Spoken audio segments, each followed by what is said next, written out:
नमस्कार,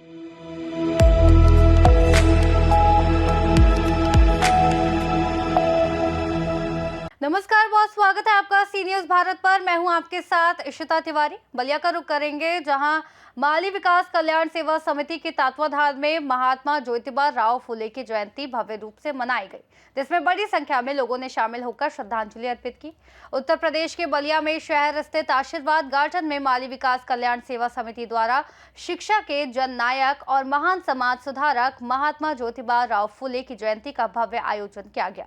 इस अवसर पर सैकड़ों की संख्या में प्रबुद्ध जनों और स्थानीय नागरिकों ने कार्यक्रम में भाग लिया और महात्मा फुले के चित्र पर पुष्पांजलि अर्पित कर उन्हें नमन किया। कार्यक्रम में वक्ताओं ने महात्मा फुले के शिक्षा, समाज सुधार और सामाजिक समानता के योगदान को याद करते हुए उनके विचारों को अपनाने पर जोर दिया। साथ ही समाज की एकजुटता और शिक्षा के महत्व पर भी विस्तार से चर्चा की गई। माली विकास कल्याण सेवा समिति के मैं संस्थापक हूँ। मेरा नाम प्रमोद माली है। आज किस तरह कार्यक्रम का? आज 11 अप्रैल 2026 190 महात्मा ज्योतिबा राव फुले का जन्मदिन है और हम अनवरत मनाते आए हैं और आज कार्यक्रम रखा गया है। जो शिक्षा के महानायक राष्ट्रपिता महात्मा ज्योतिबा राव फुले, उनकी सहचारी पत्नी माता सावित्रीबाई फुले, उन लोगों ने इस भारत की धरती पर सबसे पहले शिक्षा में महिलाओं को पढ़ने का अधिकार नहीं था, जिसमें उनकी अहम भूमिका रही है, जिसके कारण महिलाएं पढ़ करके शिक्षित हुई और मुख्यमंत्री बनी, प्रधानमंत्री बनी। लेकिन फिर भी इस समाज को जो है कि 40 फुट गहराइयों तक के लोग राजनीतिक के ठेकेदार गाड़ने का काम किए और हमारे राष्ट्रपिता महात्मा ज्योतिबा राव फुले को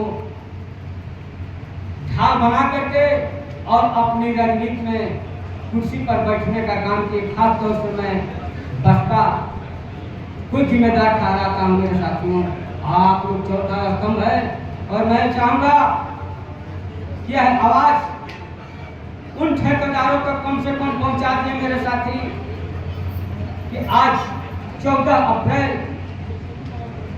को डॉक्टर भीमराव अंबेडकर की जयंती मनाया जा रहा है, जिसमें सारी पार्टियां दल बल के साथ लगी है। और मैं बताना चाहता हूं मेरे साथियों कि शिक्षा के महानायक राष्ट्रपिता महात्मा ज्योतिबा राव फुले हैं। उनके बारे में न कोई सरकार जयंती के बारे में सोच रही है, न जो हाल बना करके राजनीति में अपनी कुर्सी को संभाले, तो तक भी वो लोग भी ख्याल नहीं किए इस चीज़ को। लेकिन जब ख्याल नहीं किए वो लोग, तो क्या माली समाज 2027 के चुनाव में क्या डिसीजन लेगा? क्योंकि लगभग 6-7 महीना में तो इन लोगों की हालातें खराब करने वाले हैं हम लोग मेरे साथियों। किस तरह से? किस तरह से नहीं, इस तरह से कि यह हमारा समाज कमजोर है, अर्थ से भी कमजोर है और हर व्यवस्था से कमजोर है। लेकिन वोट में तो मजबूत है। हम अपनी ताकत को, अपनी मजबूती बूथ पर दिखाते हैं। दिखाएंगे इस बार? दिखाएंगे इस बार? दिखाते हैं। लोकसभा में वाली जो चुनाव आई थी इसमें दिखाते हैं। 27 में भी दिखाएंगे? एकदम दिखाएंगे। ठीक। मैं परम पूज्य आदित्यनाथ योगी मुख्यमंत्री उत्तर प्रदेश से आग्रह करना चाहता हूँ कि वह यह हमारी विकास कल्याण समाज के ऊपर ध्यान केंद्रित करें और हम, अगर हमारी राजनीतिक भागीदारी सुनिश्चित होती है 2027 में, तो मैं दल बल के साथ इस कारवा को लेकर के चलने का काम करूंगा। और माननीय मुख्यमंत्री जी से मैं अपील कर रहा हूं कि यह बहुत पिछड़ा समाज है, इसको आगे करे और राजनीतिक हिस्सेदारी दे। और मैं वादा करता हूं कि अगर मेरी राजनीतिक हिस्सेदारी हो जाती है तो जिस क्षेत्र में पूरे पूर्वांचल, पूरे उत्तर प्रदेश में बात बताना चाहता हूं मेरे साथियों कि अगर जो उत्तर प्रदेश में संवेदनशील इलाका होगा उस जगह इस संगठन को लगाया जाएगा तो उनके नेतृत्व में और राज्य हित में मैं काम करने का काम करूँगा। ठीक। और का आयोजन किया गया था और क्या करेंगे इस कार्यक्रम को लेकर? जी, सबसे पहले तो आपको बता दूं 11 अप्रैल हमारे लिए ही नहीं बल्कि पूरे समाज के लिए ये गौरव का विषय है और क्षण है, क्योंकि इस क्षण को इस देश में हम भारतीय संग्राम तो नहीं कहेंगे, लेकिन सामाजिक क्रांति करके इस समाज को एक नई दिशा दे करके हमारे बीच जो फैल रही जातिवाद की खाई को बांटते हुए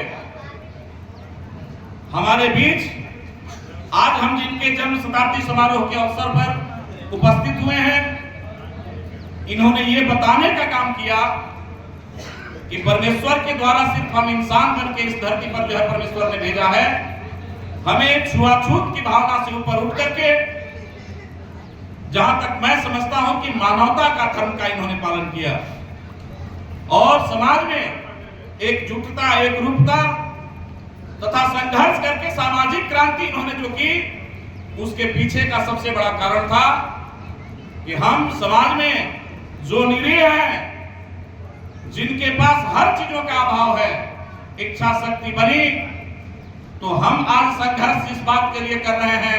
निश्चित रूप से आने वाली पीढ़ी हमारी जो है उसको संघर्ष बहुत ज्यादा सामाजिक व्यवस्थाओं में करने की जरूरत नहीं होगी और समाज को एकजुट एक रूप में बांधने का इन्होंने बीड़ा उठाया। क्या अभी अपेक्षित अभी आपका समाज महसूस कर रहा है, किस तरह की अभी परेशानियां हैं जो शासन सत्ता अभी वर्तमान में है? आपको मैं बता दूं कि जहां मेरी सरकारें हैं, इस भारतवर्ष में जहां संख्या बल बहुत ज्यादा है, आपने देखा है उत्तर प्रदेश में भी, मैं आपको बता दूं कि उत्तर प्रदेश में भी हमारा संख्या बल नहीं है, कम। हम बहुत बड़े पैमाने पर, अगर हम उत्तर प्रदेश के स्टेट को जो है राज्य को अगर 4 भाग में डिवाइड करते हैं, तो हर भाग में अन्य जातियों की अपेक्षा, चाहे वो पूर्वांचल का इलाका हो, सीमांचल का इलाका हो या जो भी इलाका हो, हम बड़े पैमाने पर हमारी भागीदारी है और हम अपनी राजनीतिक भागीदारी से अब तक महरूम हैं। हमें इस बात का दर्द है कि बिहार, उत्तर प्रदेश तथा बिहार में जो भी पार्टियों की सरकार बनती है या पार्टी के माननीय नेता हैं, उनकी आंखें अभी तक नहीं खुली है। तो मैं उत्तर प्रदेश की सरकार से, माननीय श्री जोगी जी से बताना चाहूंगा, साथ ही में बहन कुमारी मायावती और आने वाले जो है अखिलेश जी से भी मैं बताना चाहूंगा कि अगर आप उत्तर प्रदेश में मालियों की उपेक्षा करके अगर चाहेंगे, सैनिकों की उपेक्षा जो इतने बड़े पैमाने पर, इतने बड़ी संख्या में है, आज तक आपने सरकार में कोई भी भागीदारी नहीं दिया। यहाँ 1%, 2%, 3% वाले लोग आकर के इस समाज में भागीदारी सुनिश्चित करके आप लोगों ने उनका अधिकार दे दिया।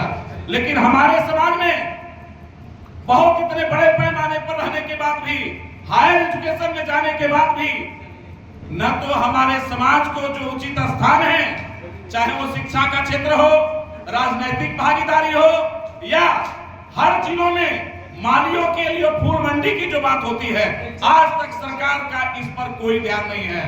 तो मैं बलिया की धरती से मैं सरकार को चेतावनी देना चाहता हूं कि अगर आपकी आंखें नहीं खुली है तो आंखें खोल लीजिए, क्योंकि आगामी समय आपके सामने एक बहुत बड़ा संकट पैदा होने जा रहा है। ये पूर्वांचल का इलाका ही नहीं, पूरे उत्तर प्रदेश में आने वाले समय में हम अपनी ताकत का प्रदर्शन करने जा रहे हैं। अगर हमारी राजनीतिक भागीदारी सुनिश्चित नहीं करेंगे तो आपके हर रास्ते को मैं जिला मुख्यालय पर जाकर के जो है बंद करने की कोशिश करूंगा। बलिया से सी न्यूज संवाददाता आनंद दुबे की रिपोर्ट। फुले जयंती का ये आयोजन सामाजिक जागरूकता और शिक्षा के प्रसार की दिशा में एक महत्वपूर्ण संदेश देता है। रिपोर्ट में फिलहाल के लिए इतना ही। देश और दुनिया की तमाम बड़ी खबरों को जानने के लिए देखते रहिए सी न्यूज भारत।